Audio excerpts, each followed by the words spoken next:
I have buried 17 people in my life. I dug most of the graves myself, because out here the ground does not wait for funeral homes and the dead do not keep. So when I tell you I once carried a child I was certain was the 18th, that I had already chosen the spot for her under the cottonwood, where the soil goes soft in spring, I want you to understand that I am not a man who gets these things wrong.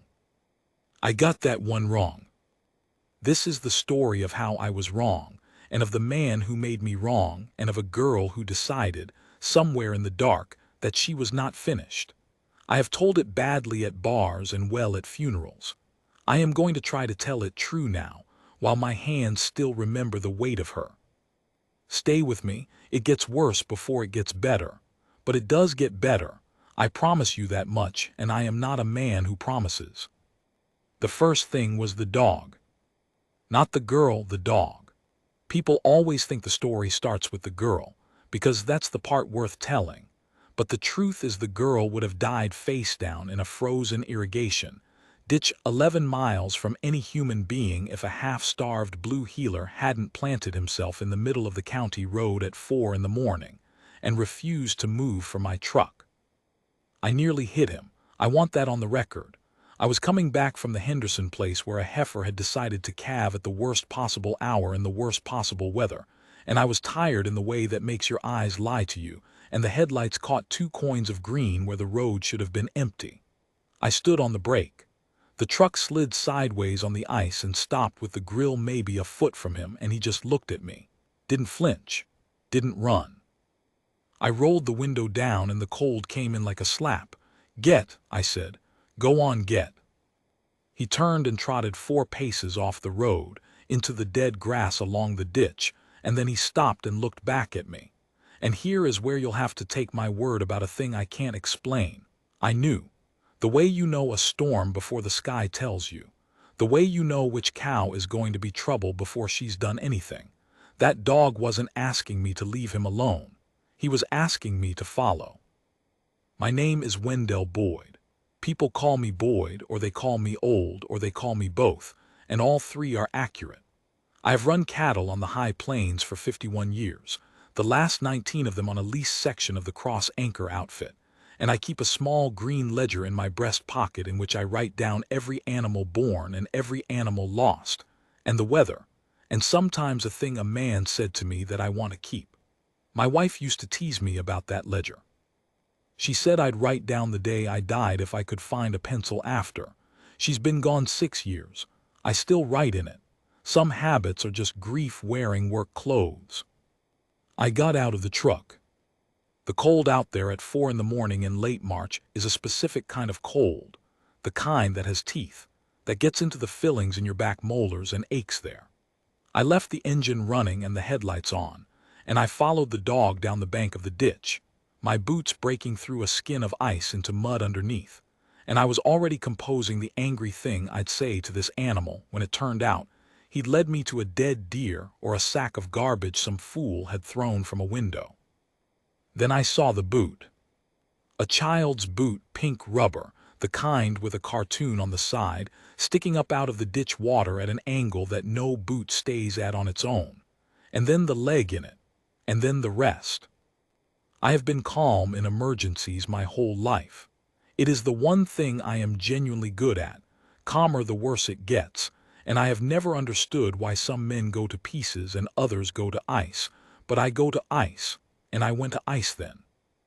I got down into that ditch on my knees in the freezing slurry, and I got my hands under her and I lifted her out, and she came up so light it frightened me, because a child should not be that light, and her head fell back over my forearm the way a sleeping child's does, except she was not sleeping. Her lips were the color of a bruise. There was frost, actual frost, tiny white crystals caught in her eyelashes. I put my ear to her mouth and I felt nothing. I put 2 fingers against the side of her throat where the pulse should be and I felt nothing. The dog stood beside me, shaking, whining low in his chest, and I remember saying out loud, to him or to her or to God or to my dead wife, "No, no now." I want to tell you I did something heroic. The truth is I knelt in a ditch in the dark and held a dead child, and I did not know what to do, and the part of me that has buried 17 people was already, God forgive me, already gone quiet and practical, already thinking cottonwood, soft ground, spring, already grieving a girl I'd known for 40 seconds. And then her body shuddered. Just once. A long, convulsive shudder that ran the length of her, and a sound came out of her that I will hear for the rest of my life, a thin, wet, rattling sound, and her eyes did not open but her hand, her small blue hand, closed around 2 fingers of mine and held on with a strength that made no sense in a body that cold. I have read since then about the diving reflex, about how the very young can drop into a kind of suspended state in cold water, how the heart slows to almost nothing, and the brain shuts the doors one by one to save itself, how a child who appears dead can sometimes, not be. I didn't know any of that in the ditch. All I knew was that something had reached up out of that little body and grabbed me, and I was not going to be the one to let go first. I carried her up the bank with the dog scrambling behind us, and I laid her across the bench seat of the truck, and I turned the heater up until it roared, and I drove. I drove the way you drive exactly once or twice in a life. The nearest hospital was 40 minutes in good weather. I called it in 41, and I do not remember most of the road. What I remember is talking to her the whole way. I don't know what I said. Nonsense mostly. The names of my cattle. The words to a hymn my wife liked. I remember telling her over and over, "You hold on, you stubborn little thing, you hold on," and her not answering, her chest barely lifting, and the dog wedged in the footwell with his chin on the seat beside her head, and the heater roaring, and the dark coming apart slowly into a gray dawn out the windshield. They got her into the emergency room, and they did not let me come in, which was correct. And I stood in a hallway that smelled of bleach and burnt coffee and my mud-soaked clothes with a wet dog I'd refused to leave in the truck. And a nurse the size of a fence post and twice as immovable told me, the dog could not be in here, and I told her the dog had found the child and the dog was staying. And we looked at each other for a while, and the dog stayed. Her name, it turned out, was Junie. We learned that later. We learned it from the only thing in her pockets, a library card from a town 2 counties over, laminated, soft at the corners from handling, with a child's careful printing. This card belongs to Junie. No last name. The card was 3 years expired. She was, the doctor's guessed, somewhere between 7 and 9, small for either, underweight in a way that wasn't just the cold. Her core temperature when they got her in was, a young doctor told me later in the careful voice they use, not compatible with the textbook. He meant she should have been dead. He kept looking at me like I might explain it. I couldn't. I sat in that waiting room for 2 days. I went home once to feed my stock and to let the healer, I'd started calling him Blue for lack of imagination, eat something that wasn't a vending machine sandwich, and then I came back. I don't fully know why. I had no claim on her. I'd known her for the duration of a drive, but I had felt her hand close on my fingers, and a thing like that puts a stitch in you, and you can't just walk around with a stitch hanging loose. On the second day, a sheriff's deputy named Ramirez sat down next to me with 2 cups of bad coffee, and gave me one and told me what they'd pieced together. And it was worse than the ditch. Junie had no people. Or rather, she'd had people of a kind, the worst kind, a string of them, a mother who'd lost her to the state, a series of placements, a last family out on a failing acreage who took in foster children for the monthly check and not much else, and who had, when the social worker finally came around after months of unreturned calls, claimed that Junie had run off in the night weeks ago, and they'd assumed she'd been picked up by relatives. There were no relatives. There was no report filed. A child had walked out of a house in winter, and no one with a legal duty to her had so much as picked up a phone. Weeks, I said. That's their story, Ramirez said. We don't believe it. We think she was put out a lot more recent than that, and they're papering over it, but proving it. He turned his coffee cup a quarter turn on the table. She was a name on a list, Boyd. The system's got a lot of names on a lot of lists. A name on a list. I wrote that down later in the green ledger because it was a thing somebody said that I wanted to keep being angry about. I am angry about it still. Here is where the man comes in, and I have to be careful, because the way the story usually gets told at the bars by people who weren't there turns him into something he wasn't. They make him a fairy tale, the billionaire cowboy who swept in. And the word billionaire does ugly things to a story. It makes everybody an extra in somebody else's miracle. His name was Theodore Vance, and he owned the Cross Anchor, owned my lease. In fact, though I'd never met him, just signed papers with a management company in Denver. He had made his money in something to do with pipelines, and then more money in something to do with land. And he had bought up 40,000 acres of the high plains the way men like him do, as a thing to have, a hat to wear. He flew in 3 or 4 times a year, walked around in boots that had never seen manure, and flew out. I'd seen the helicopter. I'd never seen the man. I had, I will admit, a poor opinion of him, formed entirely out of resentment and the price of my lease. He came to the hospital because of a newspaper. That's the truth of it, and it's smaller and stranger than the legend. A reporter from the county weekly had heard the scanner traffic and written 4 inches about a child pulled from a ditch by a local rancher. And that little story got picked up by a wire service because of the word dead. Because given up for dead is a phrase that travels, and somewhere in an airport in a city I've never been to. Theodore Vance read 4 inches of newsprint about a girl found half frozen on land he owned, and he changed his flight. I know all this because he told me himself later, when we knew each other, when there was no reason left to perform. He told me he didn't know why he did it. He was 61. He'd been divorced twice and had a grown son who didn't speak to him, and a body that was starting in the small hours to present him with the bill for a life spent acquiring things. He said he read the words given up for dead and felt them in a way he hadn't felt anything in years, and he was, he said, tired of being a man that nothing got through to. He walked into that waiting room in a $4,000 coat, and the first thing he did was the only thing that ever made me trust him. He didn't ask me about myself.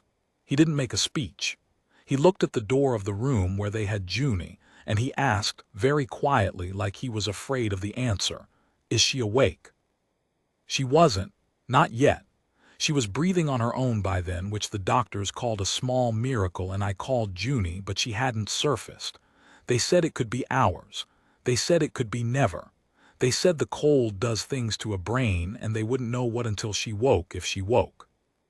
Vance sat down, in his coat, next to the dog who growled at him, and he let the dog growl, didn't reach to pet it or charm it, just sat there and let it not like him, which is more than most rich men can stand. And we sat, the 3 of us, an old rancher and a billionaire and a healer, and we waited for a girl none of us had any right to wait for. "You found her," he said after a long while. "The dog found her." "The dog led you." "He led me." He nodded slowly, like that confirmed something he'd been thinking. "I've been told my whole life," he said, "that there's no such thing as a sign by smart people, people I paid to be smart." He looked at Blue. "I'm starting to suspect they were wrong about a number of things." I didn't answer that. I am not a man who knows what to do with another man's sudden softness. But I moved over 1 chair, so there wasn't an empty seat between us, and he noticed, and he didn't say anything about it, and that was the start.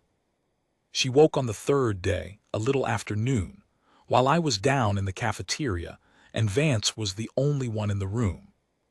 He told me about it once and only once, and asked me not to repeat the details, and I'll honor most of that. I'll tell you only this much because I think it matters. He said her eyes opened and she looked at the ceiling for a long time, and then she looked at him, this enormous stranger in an expensive coat sitting by her bed, and she did not cry out, and she did not flinch, and that, the not flinching, was the thing that broke him. Because a child who has been treated right flinches at a strange man by her bed. A child who has learned that crying out only makes it worse goes still instead. She'd gone still. And a man who had spent 40 years learning to read the difference between a good deal and a bad one read that stillness in a single second and understood exactly what kind of life had taught it to her.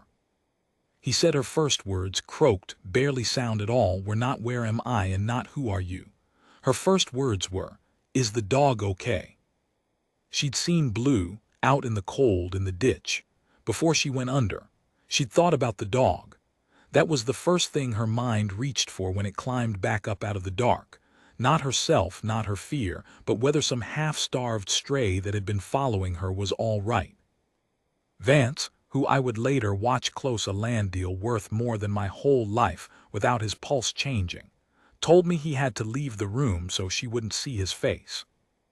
I came back up from the cafeteria, and the fence-post nurse caught me in the hall, and her face had gone all soft and wrong. This woman I'd seen face down ambulances, and for one terrible second I thought it was the bad news, and then she said, "She's awake, Mr. Boyd. She's asking for you." "For me?" "She doesn't know your name," she said. The nurse looked away, embarrassed, the way you get embarrassed by your own heart. She said, "The man who smelled like cows." She wants the man who smelled like cows. I have been called many things in 73 years. I have been called a good hand and a stubborn fool, and once by my wife, the love of her foolish life. Nothing has ever knocked the legs out from under me like the man who smelled like cows, because it meant she remembered. In the ditch, in the truck, gone as she was, somewhere in there she'd registered me, my smell, my voice, my fingers she'd grabbed and held on to it, the same stubborn way she'd held on to life, and carried it all the way back up into the light. I went in. Vance was standing by the window with his back to the room, very still, looking at nothing. And in the bed was a small girl with a wire taped to her finger and a bruise-colored fatting from her lips and brown eyes far too old for the face they were set in. And she looked at me, and something flickered across her. Not a smile. She didn't have a smile in her yet that took weeks, but a kind of settling. A recognition. "You found me," she said. I had to clear my throat twice before it would work. "Blue found you," I said. "I just drove." "Blue," she repeated, trying the name. "Is that his name?" "It is now. You can change it if you want. I stopped. I had not thought about what came after. None of us had. There were social workers coming. There were systems and lists and a foster family 2 counties over with a story to paper over. There was the whole machinery of the world that had failed her once already grinding its way toward her bed. "He's a good dog," I finished lamely. She looked at me for a long moment with those old eyes. And then she said the thing that I think, looking back, decided everything that came after, decided it for me and for Vance both, though neither of us said a word out loud. She said, "Are you going to send me back?" Not where am I, not what happened. She'd done the math, the cold practical math of a child who has learned that adults are weather, that they arrive and they leave and you cannot stop either. She was asking the only question that had ever mattered in her short life, and she asked it without much hope, in a flat little voice, already braced for the answer she'd always gotten. By the window, I saw Vance's shoulders go rigid. "I am not a man who makes promises. I told you that at the start. I have spent my whole life being careful about my word because out here a man's word is the only currency that doesn't inflate. I had no standing to promise this child anything. I was an old widower on a leased section with 7 good years left in me if I was lucky. I had no business." I crossed the room and I sat down in the chair by her bed, slow, the way you approach a spooked animal, and I took her small hand in my 2 big ruined ones, and I felt her barely squeeze back. "No," I said. "No, Junebug, nobody's sending you anywhere." I felt rather than saw Vance turn from the window. And I had no idea, none, how I was going to make that true. I just knew, the way I'd known to follow the dog, that I had said it now, and that I was a man who kept his word, and that the keeping of this one was going to cost me everything I had and turn out to be the only thing I ever did that was worth a damn. A promise made at a hospital bed is a cheap thing. I knew that even as I made it. Words cost nothing in a warm room with a child looking up at you. The bill comes later, in offices, in forms, in the slow grinding rooms where people decide the fates of other people without ever having to look them in the eye. The bill started coming 9 days later. By then Junie was out of the hospital, which created the first problem, because a child cannot simply be handed to a man. The state had her again the moment she was well enough to discharge. They put her in an emergency placement. A kind woman named Dorothy who ran a clean house and took her foster duties seriously, and who I have nothing bad to say about, except that she was not me, and Junie did not know her, and a child who has been put out in the cold does not learn to trust a new clean house just because the sheets are clean. I drove the 11 miles into town to see her every single day. They allowed it because I was, technically, nobody, no legal anything to her, and so my visits were a courtesy that could be revoked, and I was painfully aware of that, and I behaved myself in those visits like a man walking on a frozen pond, testing every step. She didn't talk much at first.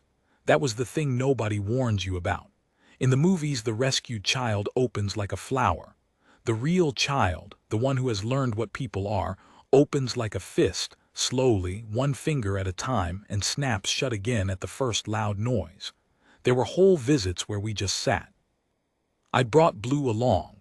Dorothy was good about the dog, and Junie would sit on the floor with her arms around that healer's neck and say nothing for an hour, and I'd sit in a kitchen chair and say nothing back.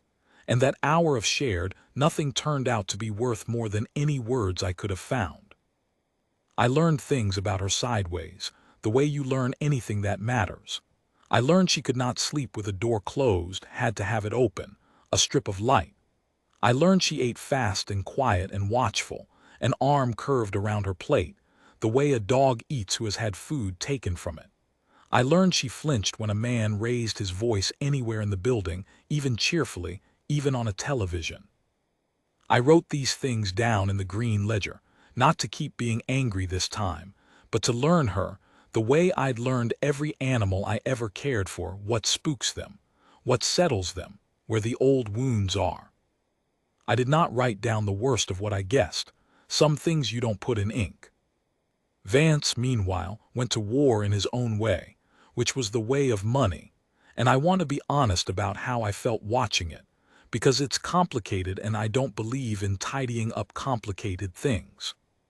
He hired lawyers, good ones from Denver, the kind whose hourly rate would have bought a quarter of my cattle.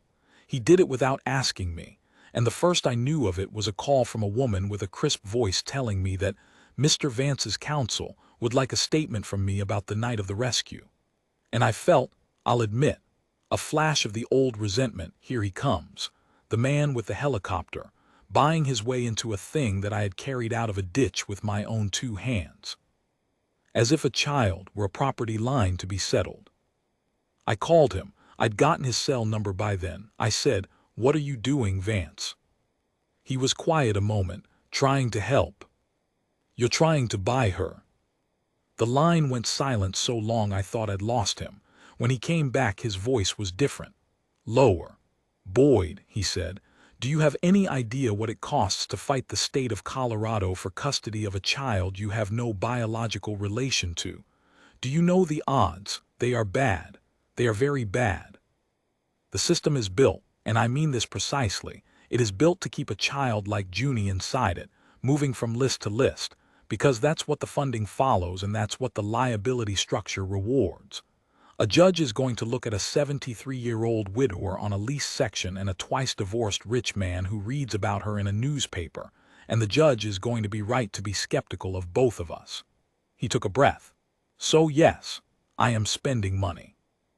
I am spending an obscene amount of money, because money is the one thing I have an obscene amount of, and it is the only weapon I've got, and I would rather spend it on this than on one more thing I don't need. Now, are you going to fight me, or are we going to fight them? I have thought about that phone call many times, about how easy it would have been to keep being suspicious of him, because suspicion is comfortable. Suspicion asks nothing of you. And about how the man had just told me, in plain words, the truest thing anybody told me that whole year, that the system was built to fail her by design, not by accident, and that fighting it would take everything both of us had and might not be enough. "We're going to fight them," I said. "Good," he said. And then, after a pause, quieter, "Thank you for not," he didn't finish it. I knew what he meant. "For not making me do this alone. For letting a rich man be something other than a checkbook for once in his life." The foster family 2 counties over. The ones who'd put her out and papered it over. They were the rot at the center of the whole thing. And they were also, in the eyes of the law, harder to touch than you'd believe. Their name was Pell. Dale and Marlene Pell. They'd taken in 9 children over the years and collected the checks and, as best anybody could ever prove, fed those children the bare minimum the rules required and gave them not 1 ounce of anything that wasn't required. When the social worker finally came around, months late, overworked, drowning in a caseload of 80 when she should have had 20, the Pells told their smooth story. She ran off. We figured relatives took her, and the worker, exhausted, wrote it down, and the story became a fact the way things do when nobody has the time to push on them. Ramirez, the deputy, pushed on it. He was a good man and he was angry, and an angry good man with a badge is a useful thing. He found a neighbor who'd seen a child walking the county road alone in the dark, a couple, 3 days before I found her in the ditch. Not weeks, days. He found a gap in the Pell's story you could drive a truck through. But a gap in a story is not a crime, not one a prosecutor will take. Not when the only witness is a traumatized child whose memory the defense will tear apart. Not when the Pells got themselves a lawyer too. A cheaper one than Vance's, but mean. And here is the part that I have never made peace with. The part I think about at 4 in the morning, the hour I found her. The Pells did not want Junie, make no mistake. They had put her out like garbage. But when they understood that 2 men with means wanted her, when they understood she had become, suddenly, valuable, they reasserted their interest. Not their love, their interest. Through their mean, cheap lawyer they made noises about how she'd been doing fine in their stable, loving home, how she'd wandered off, how they'd welcome her back. It was filth. It was a shakedown wearing the costume of concern. And the law, which cannot read a heart, had to take it seriously. Because on paper the Pells were a licensed foster home with no formal finding against them, and a child who had, the record said, left of her own accord. It made me understand something I'd been too angry to understand before. The system hadn't failed Junie out of cruelty. It had failed her out of procedure.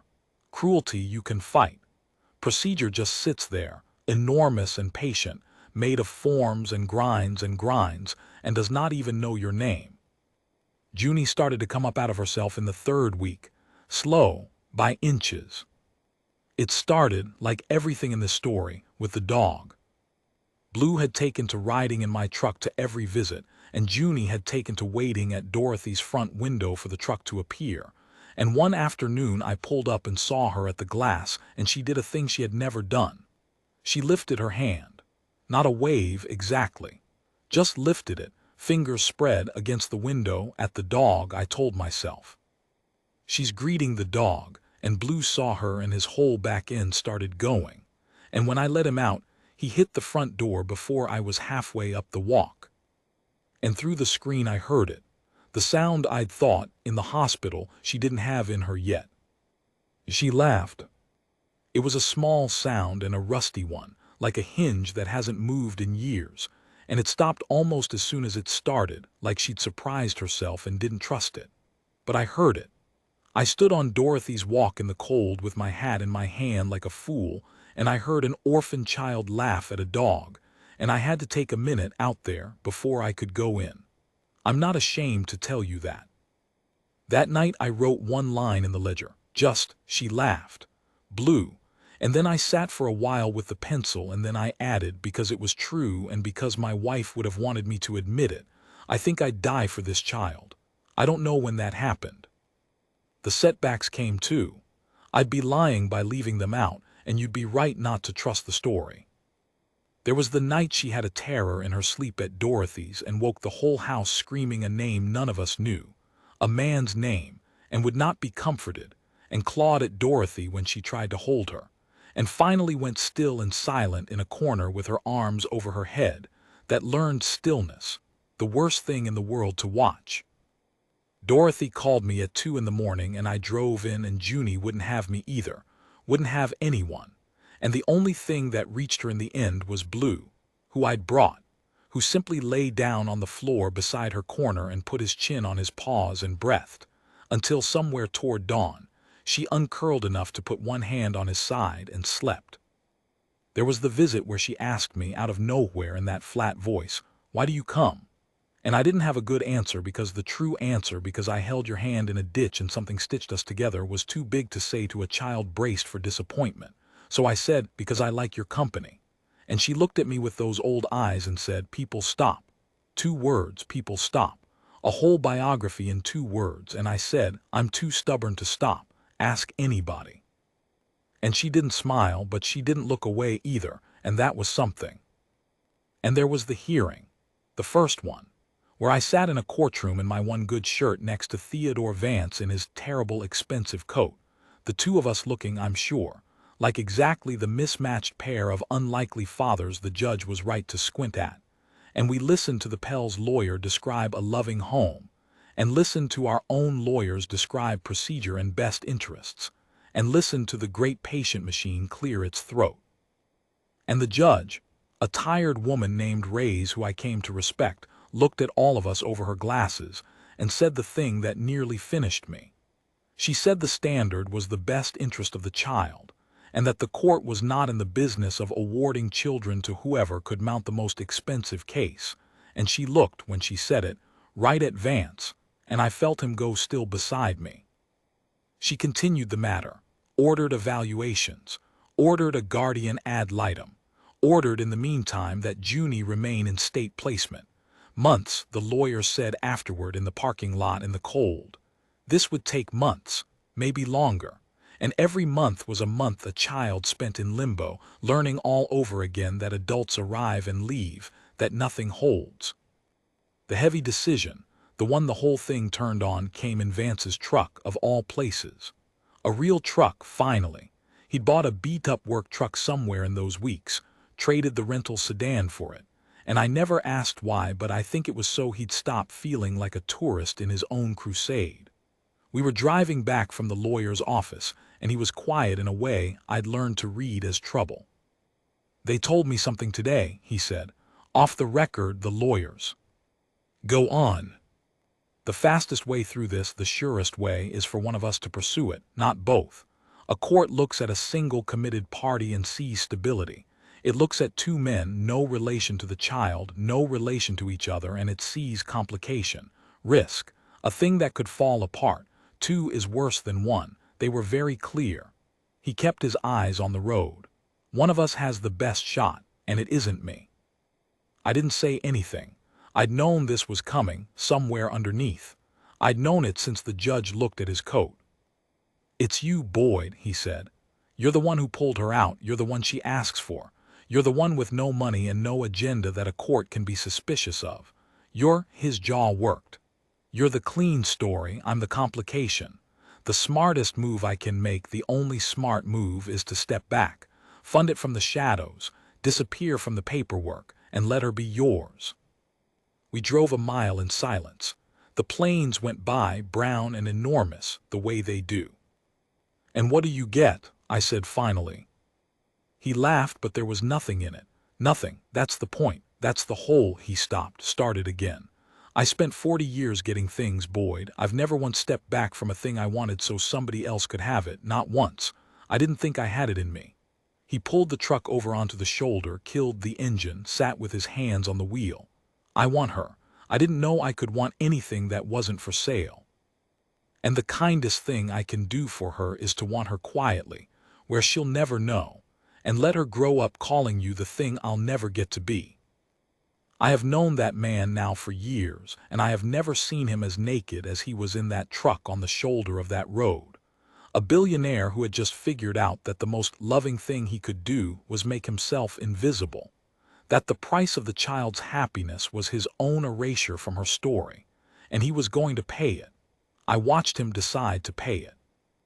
And here is my confession, the thing I am least proud of and most glad of. I let him.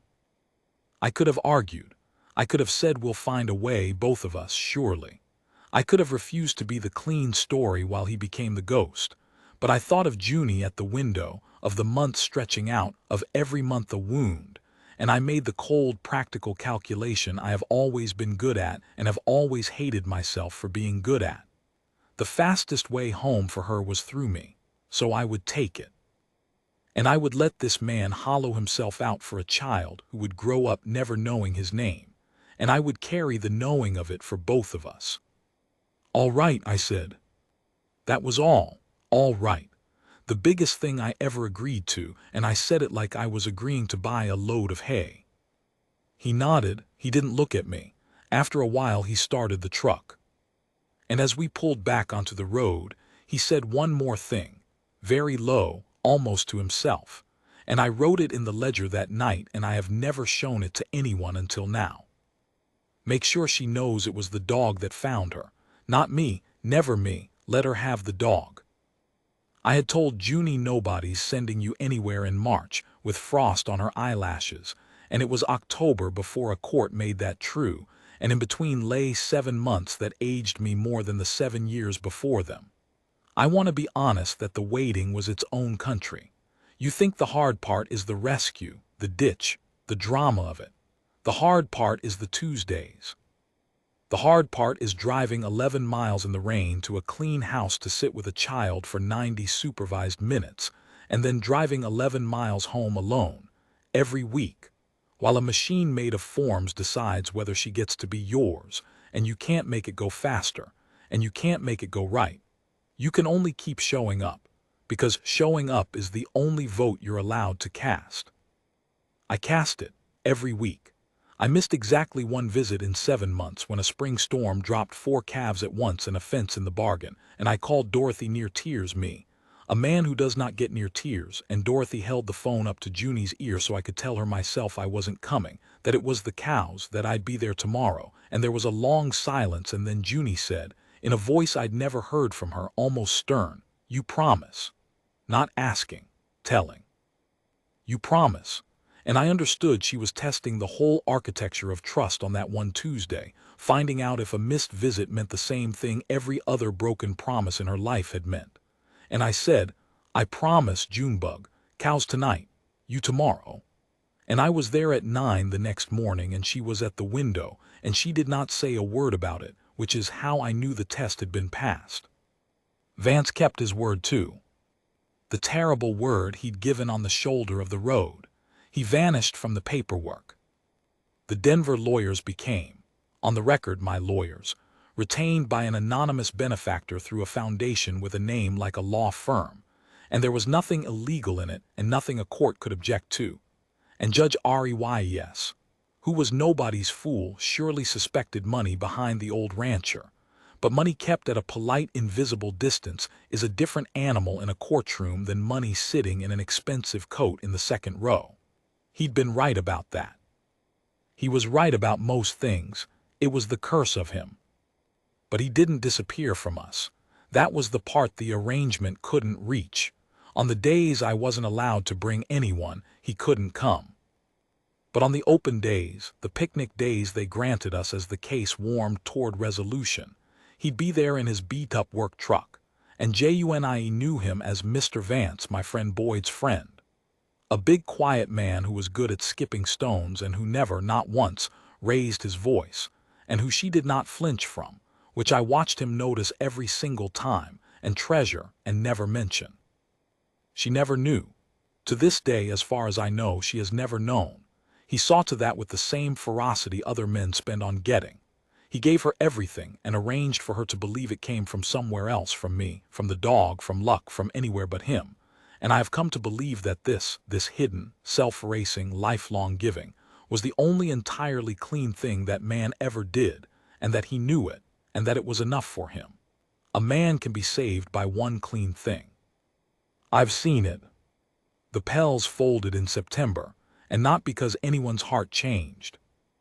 Ramirez, God bless his stubborn badge, never stopped pulling the thread.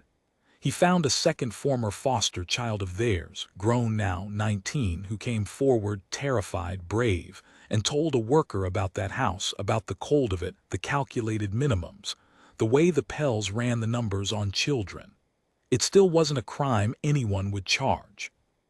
But it was enough, finally, to move the great patient machine off its rails, enough for a finding, enough for the county to move to revoke the Pell's license, and faced with revocation and a witness and the cost of a real fight, Dale and Marlene Pell did the thing rot always does when the light gets close. They withdrew. Through their mean cheap lawyer they sent a single line stating they were no longer seeking the return of the minor child. And just like that the shakedown was over, the way these things end, not with justice, not with anyone paying for what they'd done, but with a tired retreat and a form filed, and a child's whole fate turning on a sentence written by a lawyer who never met her. I wanted them to pay. I will be honest about the smallness in me. I lay awake wanting Dale Pell to suffer something proportionate to a child walking a county road alone in the dark. He never did, that I know of. The world rarely balances that books that way. What I learned to hold instead, and it took me years, was that the absence of justice for them did not have to poison the presence of JUNIE with me, that I could let them go unpunished and still have won the only thing that mattered. It is the hardest arithmetic I know. I am not sure I've finished doing it. The day Judge Reyes signed it was an ordinary Thursday with a high cold sky. There was no music. The movies lie about that too. There was a courtroom that smelled of floor wax and a stack of paper, and Reyes reading through the findings in a flat administrative voice. The court finds, the court orders, and me in my one good shirt with my hat on my knee, and JUNIE beside me in a dress DOROTHY had picked because I'd have gotten it wrong, swinging her feet because they didn't reach the floor. And at the end, Reyes set down the paper and took off her glasses and looked at us, at the old man and the small girl, and for just a moment she stopped being the machine and was only a tired woman who had seen too many of these go the other way. "Mr. Boyd," she said, "do you understand what you're taking on at your age?" "Yes, ma'am." "It will be hard.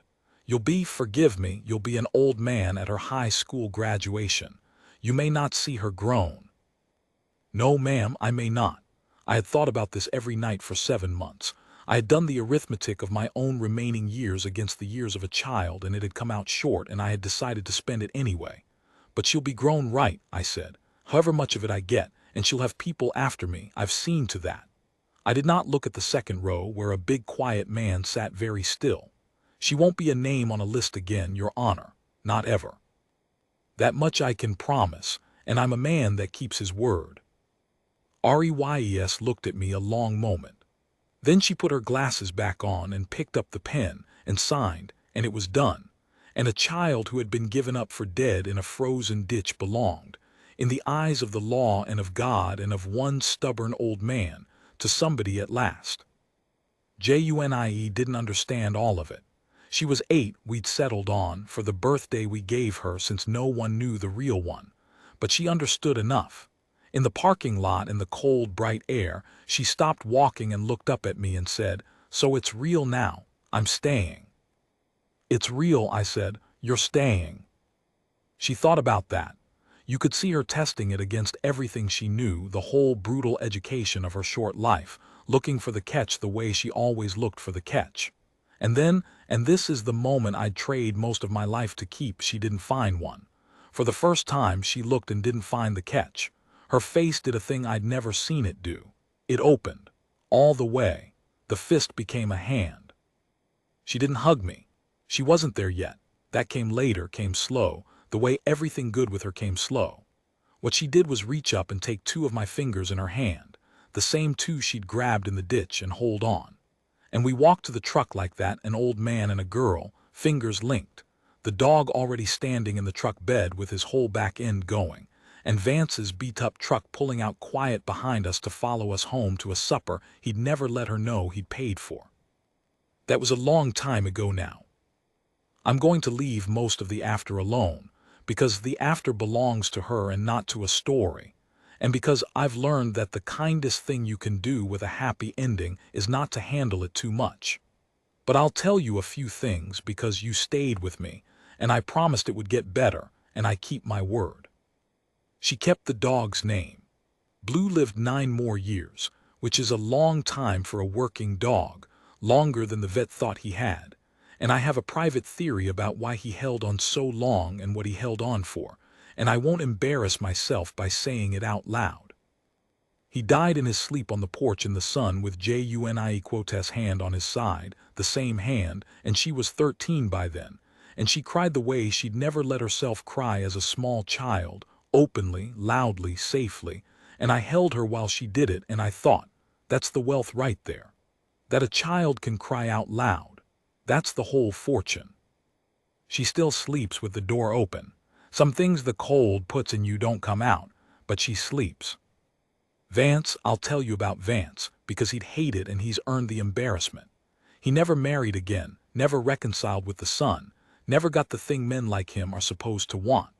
What he got instead was a standing Sunday supper at an old rancher's table and a girl who called him a friend of her father's and who, on her own, without anyone telling her to, started saving him the chair by the window because she'd noticed he liked the light. He never told her. I never told her. He goes to all of it, the school plays, the rodeos.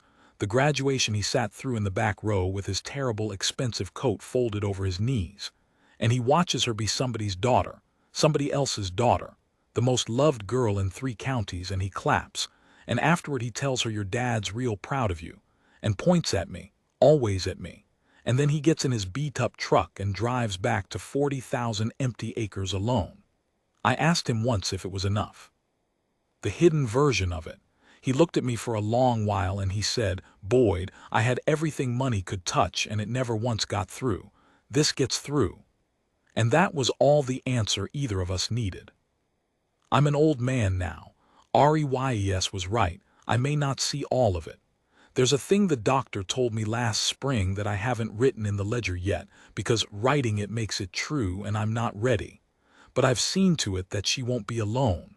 There are papers for that too, drawn up quiet. A big quiet man's name on them where mine will leave off. She'll be cared for. She'll be loved past me.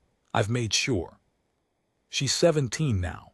She wants to be, and I have to laugh every time, the irony of it, she wants to be a social worker. Wants to get inside that great patient machine that almost ground her up and pull other children out of the ditches it leaves them in. She told me this on the porch one evening last week, fierce and certain, and I felt the old fear and the old pride war in my chest.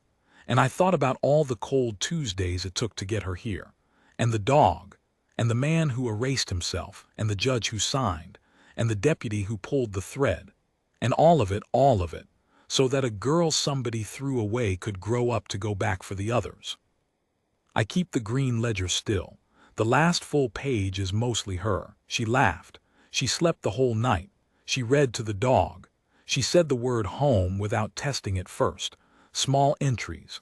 A whole salvation written in small entries, the only way salvation ever actually comes. The last thing in it so far, I wrote the night she told me what she wanted to be. I sat on the porch after she'd gone in, with the pencil, the planes going dark and enormous the way they do, and I wrote it slow because I wanted to get it right, and because I think it's the truest thing I know now after all of it. A child is not a name on a list. A child is the thing you go back into the cold for. I went back. The dog went back. The rich man spent his whole self going back in the dark where no one would ever see. I set down the pencil. The light was on in her window, the door behind it open, the way it has to be.